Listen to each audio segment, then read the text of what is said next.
Renaissance news চ্যানেলে আপনাদের সকলকে স্বাগত। আজকে একটু অফ টপিক আলোচনা যাই। আচ্ছা, আগামী 2026 বিধানসভা নির্বাচন রাজ্যে তার দামামা বেজে গিয়েছে ইতিমধ্যেই, কিন্তু আমরা প্রতিদিন যে বিষয়টিতে কর্ণপাত করছি সেটা হচ্ছে এসআইআর বা সার। একটা নির্বাচন কমিশন, আমাদের দেশের যে জাতীয় নির্বাচন কমিশন, তারা এই প্রক্রিয়াটি ইতিমধ্যেই শুরু করেছে এবং বিহার নির্বাচনে যে তার কি ফল হয়েছে সেটা আমরা ইতিমধ্যেই দেখেছি। আচ্ছা বলুন তো, ভোটের আগে এই সারে লাভ হলো ঠিক কার? না, আপনার আমার যে লাভ হয়নি এটা নিয়ে তো কোনো সংশয় নেই, তবে হ্যাঁ, কারোর তো এই বিষয়ে একটা মদত বা একটা ইচ্ছা বা একটা মুনাফা আছে। আপনারা কি দেখতে পাচ্ছেন? না, সাদা চোখে যে কিছু দেখা যাচ্ছে সেটা আমি বলবো না, কিন্তু একটু গভীরে গিয়ে যদি আমরা ভাবনা চিন্তা করতে পারি। আচ্ছা ভেবে দেখুন তো, যে সময় থেকে ভারতবর্ষে আধার, এই আম আদমির পরিচয়ের যে সার্টিফিকেশন, এই আধারটা শুরু হয়েছে, তবে থেকে কিন্তু আপনি, আমি এবং আমাদের মতো সাধারণ মানুষরা আর বাজার যায় না কোনো শপিং মলে বা রেস্তোরাঁয়। আমাদের বেশিরভাগ সময়টাই কিন্তু কেটে যাচ্ছে লাইনে দাঁড়িয়ে। কিসের লাইন? আজকে আধারের সঙ্গে ভোটার লিঙ্ক, এবং আধার কার্ড তো প্রায় 50 থেকে 60% মানুষেরই ভুল সমেত আসছে। তাহলে সেই আধার কার্ড বারবার সংশোধন করতে যাও শুধু নয়, তার জন্য দীর্ঘক্ষণ লাইনে দাঁড়িয়ে থাকো, এবং লাইনে দাঁড়িয়ে থাকতে থাকতে কখন যে দিন গড়িয়ে বেলা গড়িয়ে সন্ধে হয়ে যাবে সেটাও আমি ধরতে পারবো না। আবার আমরা দেখেছি যে মাঝরাত থেকে মানুষ কিন্তু নির্ঘুম রাত কাটিয়েছে কোনো পোস্ট অফিস বা ব্যাংকের বাইরে। তাহলে যদি আমাদেরকে লাইনেই দাঁড় করিয়ে দেয় এই দেশের সরকার, তাহলে নাগরিক অধিকার বলে যে বিষয়টা আছে, ফান্ডামেন্টাল রাইটস, আমরা গর্বের সাথে পড়ি ছোটবেলায়, আপনি আমি সকলেই হয়তো পড়েছি স্কুলে ফান্ডামেন্টাল রাইটস, মৌলিক অধিকার বলে। আমাদের সেই অধিকারের জায়গাটা কি খর্ব হচ্ছে না? না, লাইনে দাঁড়ানো অবধি তাও ঠিক ছিল, কিন্তু এবার হঠাৎ করে সরকার কি চাইছে? যে আমরা যে দেশের নাগরিক তার প্রমাণপত্র। আচ্ছা, যে দেশে আমার বাপ ঠাকুরদা আমার 14 পুরুষ জন্মগ্রহণ করেছে, আমি যে দেশে জন্মগ্রহণ করেছি, যে দেশের জল বায়ু খেয়ে বড় হয়েছি, এবং যে দেশে এখন করে কমে খাচ্ছি, সেই দেশেরই নাগরিক কিনা আমি, সেটার প্রমাণ এখন আমাদেরকে দিতে হবে। এই এসআইআর নিয়ে বিভিন্ন রাজনৈতিক দল, আজ তৃণমূলের সভা থেকে এই কথা বলা হচ্ছে, তো কাল বিজেপি এই বলছে, সিপিএম তাদের একটা নিজস্ব মতবাদ তৈরি করছে। কিন্তু আমাদের সাধারণ মানুষেরও তো একটা মতামত থাকতে পারে। আমরা যে মিডিয়াগুলো বিভিন্ন কথা বলছে, সেই কথাগুলোকে আমরা নিজেদের মধ্যে আত্মস্থ করে সেইভাবে আমাদের ভাবনাটাকে পরিচালনা করার চেষ্টা করছি, কিন্তু সেটাই তো সব নয়। আমাদের তো একটা নিজস্বতা আছে, আমাদের একটা ভাবনা চিন্তার একটা প্রেক্ষিত আছে। আচ্ছা, আপনি বা আমরা কি কখনো নিবিড়ভাবে ভেবে দেখেছি যে নিবিড় সংশোধনী বা সার, এটা আমাদের জীবনের ঠিক কতটা প্রভাব বিস্তার করেছে? না, মঞ্চে যেটা আপনি শুনেছেন, আপনি সোশ্যাল মিডিয়াতে যেটা দেখেছেন, বা টিভির পর্দায় যেটা আপনি দেখে অভ্যস্ত, সেটা তো গেল তাদের মতামত, তাদের বক্তব্য, কিন্তু এ নিয়ে তো আপনার আমারও কিছু বক্তব্য থাকতে পারে। যাই হোক, সেই সব ভাবনা চিন্তা আমাদেরকেই করতে হবে, আমাদের ভাবনার দায়িত্ব আর অন্য কেউ নেবে না, তো সেসবে আমি গেলাম না। আজকের আমার বিষয়টা হচ্ছে যে একটা প্রতিবেদন আমি আপনাদেরকে পড়ে শোনাবো। হয়তো অনেকেই ইতিমধ্যে এই প্রতিবেদনটি দেখেছেন বা শুনেছেন বা পড়েছেন, কিন্তু আমি আপনাদেরকে শোনাতে চাইছি এই কারণেই যে এই প্রতিবেদনটা কি কোনো রাজনৈতিক প্রেক্ষিত থেকে লেখা হয়েছে, নাকি এর কোনো সামাজিক প্রেক্ষাপট আছে, সেটা যদি আমরা একটু বিচার বিবেচনা করি, সেটা নিয়ে যদি আমরা একটু কাটাছেড়া করি, যদি ভাবনা চিন্তা করি, তাহলে আমরা কোন রাস্তায় পৌঁছাবো। তো আর সময় নষ্ট না করে আমি এবার মূল প্রতিবেদনে আসি। প্রথমে বলা হচ্ছে, ছি বিজেপি, এই জন্যই বুঝি এখানে এনআরসি চালু হলো। কিরকম কথা বাবু? 80 টাকায় হিন্দুত্বের শংসাপত্র আর 800 টাকায় নাগরিকত্ব, এটাই এখন চলছে উত্তর 24 পরগনার ঠাকুরনগরের সিএএ সহায়তা কেন্দ্রে। আপনারা এই খবরটা কিন্তু ইতিমধ্যেই হয়তো সোশ্যাল মিডিয়াতে বা টেলিভিশনের পর্দায় দেখেছেন। কেন্দ্রীয় মন্ত্রী শান্তনু ঠাকুর এবং বিজেপি বিধায়ক সুব্রত ঠাকুরের মতো বিজেপি নেতারা নাকি এটা নিয়ে এক নয়া কারবার শুরু করেছে। তাই প্রতিবেদনটা লিখেছেন কি? প্রতিবেদনটা লিখেছে সমিত ঘোষ। আমি ওনার প্রতিবেদনটাই একদম টপ টু বটম কোট আন কোট যা লেখা আছে আমি সবটাই পড়ছি। এবার বিচার বিবেচনা করার দায়িত্ব আপনার। ফেলুদা থাকলে নির্ঘাত ধরে ফেলতেন ব্যাপারটা, বলতেন খটকা, অনেকগুলো খটকারে তোপসে। এই মুহূর্তে এসআইআর আর নাগরিকত্ব নিয়ে এমনই অনেক খটকা তৈরি হচ্ছে। সেই খটকাগুলোর কোনো সদুত্তর দিতে পারছে না কেউই, সেটা বিজেপির শীর্ষ নেতৃত্ব হোক অথবা নির্বাচন কমিশনের কোনো অধিকর্তা। অনেকেই প্রশ্ন করেছেন যে তৃণমূল কংগ্রেস কেন এই এসআইআর নিয়ে সরব? তাদের কি কোনো রাজনৈতিক স্বার্থ আছে, নাকি তারাও শুধুমাত্র মানুষের সহায়তা করার জন্যই এই এসআইআর ব্যাপারটা নিয়ে এত চিৎকার চেঁচামেচি, চারিদিকে মিছিল মিটিং এইসব করে বেড়াচ্ছে? যাই হোক, কিন্তু বিজেপি নেতাদের সাম্প্রতিক প্রায় সমস্ত বক্তব্যকে এক প্রকার একই সুর শোনা যাচ্ছে যে 1 কোটি ভোটারের নাম নাকি ভোটার তালিকা থেকে বাদ যাবে। তা ভালো, এবার এই ভোটার তালিকার মধ্যে কাদের নাম বাদ যাবে? না, এ রাজ্যে যেমন লক্ষ লক্ষ বাংলাদেশি অবৈধ অনুপ্রবেশকারীতে ভরে গেছে এবং সেই অবৈধ অনুপ্রবেশকারীরা মূলত মুসলিম ধর্মাবলম্বী, তাই তাদের নামই বাদ যাবে। এটা মূলত বিজেপির ন্যারেটিভ। বিজেপি ছোট বড় নেতারা বিভিন্ন সভা সমিতি, টিভি ডিবেট, সোশ্যাল মিডিয়াতে এই একই কথা কুমিরের ছানার মতো মানুষকে গেলাচ্ছেন। তাহলে প্রশ্ন একটাই, বাদ যখন যাচ্ছে মুসলিমদের নাম, তাহলে হিন্দুরা কি সবাই সুরক্ষিত? এখানেই খটকা। সাম্প্রতিক একাধিক বিজেপির বিধায়ক যারা মূলত মতুয়া অধ্যুষিত অঞ্চল থেকে জিতেছেন, তারা প্রকাশ্যেই এই এসআইআর নিয়ে উষ্মা প্রকাশ করেছেন। বিজেপি বিধায়ক অসীম সরকার তার সামাজিক মাধ্যমে লিখেই দিয়েছেন, এসআইআর এর নাম বাদ দিলেও সিএএতে নাগরিকত্ব পাবেনি। অর্থাৎ শুভেন্দু অধিকারীর মতো নেতারা যে অবৈধ অনুপ্রবেশকারী বাংলাদেশি, মুসলিম, রোহিঙ্গা ইত্যাদি বলে প্রচার করে গেছেন, এই এসআইআর এ শুধু মুসলিম ভোটারদের নাম বাদ যাবে বলে যে মিথ্যা অপপ্রচার তারা করেছেন এবং যে বিভ্রান্তির সৃষ্টি করেছেন, সেই সকল বিধায়কদের নানা ফেসবুক পোস্ট এবং সমাজ মাধ্যমের নানা পোস্ট থেকে কিন্তু বিষয়টি স্পষ্টতই বোঝা যাচ্ছে। কারণ এটা যখন জলের মতোই স্পষ্ট যে আসন্ন এসআইআর এ একটা বড় অংশের হিন্দু, যারা মূলত মতুয়া অথবা যারা অর্ধ শতাব্দীর বিভিন্ন সময়ে পূর্ববঙ্গ তথা বাংলাদেশ থেকে এদেশে এসেছেন, এমন ভোটারদের একটা বড় অংশের নাম কিন্তু বাদ চলে যেতে পারে বলে একটা আশঙ্কা রয়েছে। এবং বিগত দিনে বাংলাদেশ থেকে আসা এই অংশের উদ্বাস্তু পরিবারগুলোর জন্য এই এসআইআর কিন্তু অত্যন্ত উদ্বেগের হয়ে উঠেছে। এবং এই উদ্বেগ যে মিথ্যা সেটা কিন্তু বলা যাচ্ছে না, বরং এই এসআইআর যে শুধু মুসলিম নয়, বরং হিন্দু উদ্বাস্তু বাঙালির ভবিষ্যৎকেও এক প্রকার অনিশ্চয়তার মধ্যে ঠেলে দিয়েছে। তা বোঝা যায় সাম্প্রতিক আরো একটি ভিডিওতে, যেখানে রাজ্য বিজেপির প্রাক্তন সভাপতি তথা কেন্দ্রীয় মন্ত্রী সুকান্ত মজুমদার বলেছেন যে কোনো হিন্দু নাগরিককে নিয়ে অভিষেক বন্দ্যোপাধ্যায়কে ভাবতে হবে না, কারণ তাদের জন্য সিএএ আছে।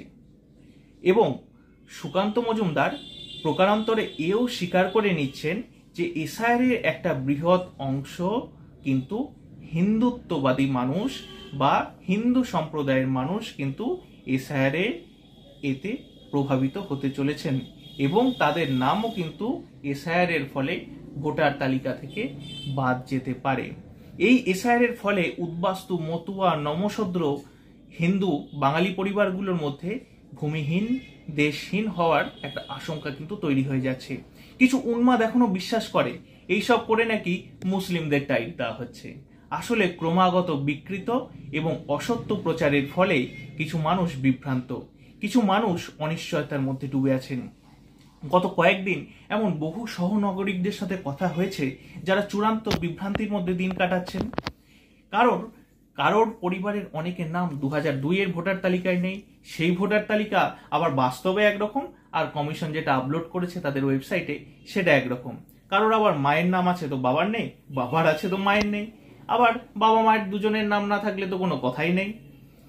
কারোর বাবা মা বৃদ্ধ হয়ে গেছেন, কারোর আবার সেই সময়ে পরিবারের কেউ, সে বাবা হোক বা মা, প্রয়াত হয়েছেন। আবার তাদের এখন ভোট কেন্দ্রও পাল্টে গেছে। এখন চিন্তা যে তাদের কি হবে, কারণ এই বিষয়ে স্পষ্টত কোনো ধারণা প্রকৃতপক্ষে কারোর কাছেই নেই। কিন্তু এত সব কিছুর পরেও ধরা গেল যে এসআইআর একটা চূড়ান্ত তালিকা প্রকাশিত হলো। আচ্ছা, এবং উদ্বাস্তু হিন্দু পরিবারগুলোর নাম কিন্তু এই এসআইআর তালিকা থেকে যদি বাদ চলে যায়, তখন আবার নাগরিকত্বের জন্য আবেদন করতে হবে, মানে ঘুরিয়ে সেই সিএএ বা এনআরসি।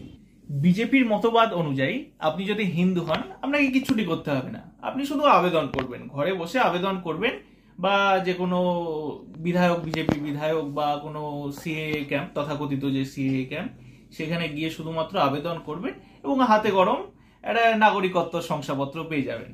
তবে তার জন্য যদিও কিছু ফিজ আছে, একটা মূল্য আছে, সেটা 80 হোক বা 800, যেখানে যেমন চলছে আর কি, সেটা বাদ দিলাম। কিন্তু তারপরেও যে আপনি নাগরিকত্বর প্রমাণপত্র পেয়ে যাবেন এবং আপনার ভোটার তালিকায় নাম উঠে যাবে, আচ্ছা ব্যাপারটা কি এতটাই সোজা? এখানেই আছে কিছু খটকা। এবার খটকাগুলোতে আসি। প্রথমত, সিএ বলছে ধর্মীয় নিপীড়নের যারা শিকার হয়ে পূর্ব বাংলা থেকে, মানে বাংলাদেশ থেকে, বা আমাদের যারা প্রতিবেশী রাষ্ট্র, সেই প্রতিবেশী রাষ্ট্র থেকে যারা শরণার্থী হিসেবে আসেন, তাহলে আপনি সিএ এর মাধ্যমে নাগরিকত্বের জন্য আবেদন করতে পারবেন এবং আপনার নাগরিকত্ব সেক্ষেত্রে দেওয়া হবে। এখানে প্রশ্ন হলো যে একজন নাগরিক কিভাবে প্রমাণ করবেন যে তিনি ঠিক ধর্মীয় নিপীড়নের কারণে এসেছেন, নাকি তার আসার পিছনে অন্য কোনো কারণ আছে? এটা তো একটা প্রমাণ করতে হবে, মানে মুখে বলে দিলাম আর ব্যাপারটা হয়ে গেল, এটা তো অতটা সহজ নয়। তো সেটা একটা প্রমাণের ব্যাপার আছে, কিন্তু প্রমাণটা করব কিভাবে? মানে এটা যদি আপনাকে বা আমাকে প্রমাণ করতে হয় যে আমরা ধর্মীয় নিপীড়নের শিকার হয়ে এসেছি, তাহলে আমাদেরকে তো বিষয়টাকে সকলের সামনে তুলে ধরতে হবে। সেই ক্ষেত্রে আমরা কি সেই দেশ থেকে কিছু প্রমাণ নিয়ে আসতে পারবো, বা সেরকম কিছু প্রত্যক্ষ প্রমাণ কি আমাদের হাতে সবসময় সত্যিই থাকবে? একই সঙ্গে তিনি যে প্রতিবেশী রাষ্ট্র থেকে এসেছেন, তার জন্য তার প্রয়োজনীয় নথি থাকতে হবে। আচ্ছা আপনি বলুন তো, আপনাকে একদল উন্মত্ত জনতা তাড়া করছে, আপনি হয়তো বাজার করতে গিয়েছেন বা রাস্তার ধারে দাঁড়িয়ে চা খাচ্ছেন, এমতাবস্থায় আপনাকে একদল উন্মত্ত জনতা তাড়া করছে এবং আপনি দৌড়ে সেখান থেকে পালিয়ে যাচ্ছেন এবং কোনো এক জায়গায় কারোর বাড়িতে বা কোনো এক জায়গায় আশ্রয় নিলেন এবং সেখান থেকে কোনোভাবে আপনি কিন্তু বর্ডার পেরিয়ে আপনি ভারতে প্রবেশ করলেন। তাহলে আপনি প্রমাণটা কিভাবে সেখানে ক্যারি করবেন? নাকি আপনাকে সেইভাবেই ভাবনা চিন্তা করে বাড়ি থেকে বেরোতে হবে যে যে কোনো সময় এরকম পরিস্থিতি ঘটতে পারে এবং সেক্ষেত্রে প্রমাণ আপনাকে সাথে করে সবসময় রাখতে হবে? তো এখন প্রশ্ন, এই সমস্ত নথিপত্র আপনার আমার বা যারা এসেছেন বাইরের দেশে থেকে, তাদের মধ্যে কজনের কাছে আছে? দ্বিতীয়ত, একজন নাগরিক সিএ এর মাধ্যমে আবেদন করলে তিনি ঠিক কতদিনের মধ্যে শংসাপত্রটা পাবেন? কারণ আমাদের এসআইআর বা নিবিড় সংশোধনীতে ওখানে বলা আছে যে 7ই ফেব্রুয়ারির মধ্যে কিন্তু এসআইআর এর চূড়ান্ত তালিকা প্রকাশিত হবে এবং মার্চ এপ্রিলেই হয়তো আমাদের নির্বাচন, বিধানসভা নির্বাচন। তো হাতে পড়ে রইল মেরে কেটে 1-1.5 মাস। এই 1-1.5 মাসের মধ্যে আপনি আবেদন করবেন এবং সেই আবেদনের ভিত্তিতে সেটি যাচাই হবে এবং তারপর আপনাকে শংসাপত্র দেওয়া হবে এবং সেই শংসাপত্র নিয়ে গিয়ে আপনি ইলেকশন কমিশনের অফিসে জমা করবেন এবং তারপরে আপনার ভোটার তালিকায় নাম উঠবে। তা এই যে গোটা প্রক্রিয়াটা, এটা কি এত তাড়াতাড়ি করা সম্ভব তার মধ্যে আমাদের মতো একটা জনবহুল রাজ্যে? তো এটা নিয়েও কিন্তু একটা খটকা থেকে যাচ্ছে। বিজেপি অবশ্য বলছে সিএ এর মাধ্যমে আমাদের প্রতিবেশী রাষ্ট্র থেকে যে সকল অমুসলিম, বলা চলে হিন্দু যারা নাগরিক আমাদের দেশে এসেছেন, তারা আবেদন করলেই সিএ এর শংসাপত্র পেয়ে যাবে। না, এই ক্ষেত্রে আবার কোনো ভেরিফিকেশন যাচাইয়ের কোনো ব্যাপার নেই। আচ্ছা, তাহলে যারা নাম ভারিয়ে আসছেন, এসে তো কেউ নাম ভাড়াতেই পারে। আমরা ইতিমধ্যেই দেখেছি যে এখানে নতুন মানে কি বলছি আপনি বুঝতেই পারছেন। তো সেরকম আধার কার্ড, ভোটার কার্ড তৈরি করা খুব একটা কঠিন ব্যাপার না, টাকা দিলে, একটু কাঠখড় পোড়ালে বা কোনো নেতাদের হাত ধরলে এরকম পাওয়া যায়। তো সেক্ষেত্রে তাহলে তো সবাই হিন্দুত্বের পরিচয় দেবেন, হিন্দুত্বের বাণী গাইবেন এবং সিএ শংসাপত্র পেয়ে যাবে। আচ্ছা, তো তাদের ক্ষেত্রে তো কোনো যাচাইয়ের ব্যবস্থা নেই। যাই হোক, এরকম অজস্র বিভ্রান্তি তো চলছেই আমাদের নিত্যদিনে। তো এর মধ্যেই দিন কাটাতে হচ্ছে আমাকে, আপনাকে, সকলকে। আতঙ্কে তো আত্মহত্যাও করছেন আমাদের বহু সহ নাগরিক। যদিও আমাদের বিজেপি নেতারা কিন্তু বুক ফুলিয়ে বলেই বেড়াচ্ছে যে সিএ আছে, আপনাদের কিছু হবে না। সিএতে নাম তুলে দেওয়ার জন্য ক্যাম্প অবধি হচ্ছে, এবং সেই ক্যাম্পে আবার অর্থের বিনিময়ে নাগরিকত্ব দেওয়া হচ্ছে। তো এরকম কিছু অভিযোগও কিন্তু বেশ কিছু জায়গা থেকে আসছে। এরই মধ্যে বিজেপি সাংসদ, মন্ত্রী, কেন্দ্রীয় মন্ত্রী যিনি আছেন শান্তনু ঠাকুর, উনি আবার কয়েক মাস আগে মতুয়াদের মধ্যে, মানে তার সম্প্রদায়ের মানুষ ঠাকুরনগরে, তাদেরকে কিন্তু মতুয়া কার্ড বিলি করেছেন। অভিযোগ সেই কারণে কি বহু জায়গায় টাকা দিয়ে কিনতে হয়েছিল। তো শান্তনু ঠাকুরেরা এবং তার যারা সহকর্মী, দলীয় বিধায়ক, সাংসদ বা যারা নেতা গোছের মানুষ আছে, তারা নাকি বলেছে যে এই কার্ড যাদের কাছে আছে তাদের নাগরিকত্বের জন্য আর কোনো প্রমাণ দিতে হবে না। তো যদি তাই হয়, তাহলে আমরা কিছু মাস আগে দেখলাম মহারাষ্ট্রে 2 মতুয়া ভাইকে বাংলাদেশি সন্দেহে আটক করে রাখা হয়েছিল। সেখানে বিজেপি সরকার চলছে, আবার সেখানে শান্তনু ঠাকুরদেরই দেওয়া কার্ড কিন্তু কোনোভাবেই গৃহীত হয়নি। এবারেও ফের একবার এই সিএ এর মাধ্যমে নাগরিকত্বের পরিচয় পাইয়ে দেওয়ার একটা কিন্তু চেষ্টা চলছে। এবার সেটা কতটা ঠিক কতটা ভুল সেটা কিন্তু আমরা কেউই জানি না। তো যাই হোক, বিভ্রান্ত এবং অনিশ্চিত জীবনের অতল সাগরে পড়ে যাওয়া লক্ষ লক্ষ বাঙালি এখন সত্যিই দিশাহীন। আর সেই সুযোগই সদ্ব্যবহার করছেন রাজনৈতিক কারবারিরা। তাতে কি, সেই ধান্দাবাজির কারবার যেমন চলছিল, আজও চলছে এবং আগামী দিনেও চলবে। একটা কথা সকলকে মাথায় রাখতে হবে, এই রাজনৈতিক নেতারা, বলা ভালো যে একটা বিশেষ দলের নেতারা, এরা কিন্তু মুখে একরকম আর বাস্তবে একরকম। তারা বলছে অনেক বড় বড় কথা, আর বাস্তবে ঘটছে কিন্তু অন্যরকম। এই এসআইআরকে কেন্দ্র করে অদ্ভুত এক জটিল পরিস্থিতি, সেটাও একবার কিন্তু চোখে আঙুল দিয়ে আমাদের দেখিয়ে দিল। তাই প্রতিটি বৈধ নাগরিকের নাম যেন ভোটার তালিকা থেকে বাদ না যায়, সে বিষয়ে আমাদের নিশ্চিত করতে হবে। দিল্লির জমিদাররা কিন্তু বাঙালির বিরুদ্ধে যুদ্ধ ঘোষণা করে দিয়েছে। বাঙালিকে ভূমিহীন করার এক ঘৃণ্য প্রয়াস শুরু হয়ে গিয়েছে। তাই হিন্দু মুসলিম বিভেদ করে আর লাভ নেই। বাঙালিদের এখন একজোট হওয়ার সময় চলে এসেছে। আর এই চক্রান্তের বিরুদ্ধে ম্যান মার্কিং করে প্রতিটি জায়গায় জায়গায় রুখে দেওয়াই হচ্ছে আমাদের আশু কর্তব্য। যাই হোক, তো আপনাদের সামনে এই প্রতিবেদনটি তুলে ধরলাম।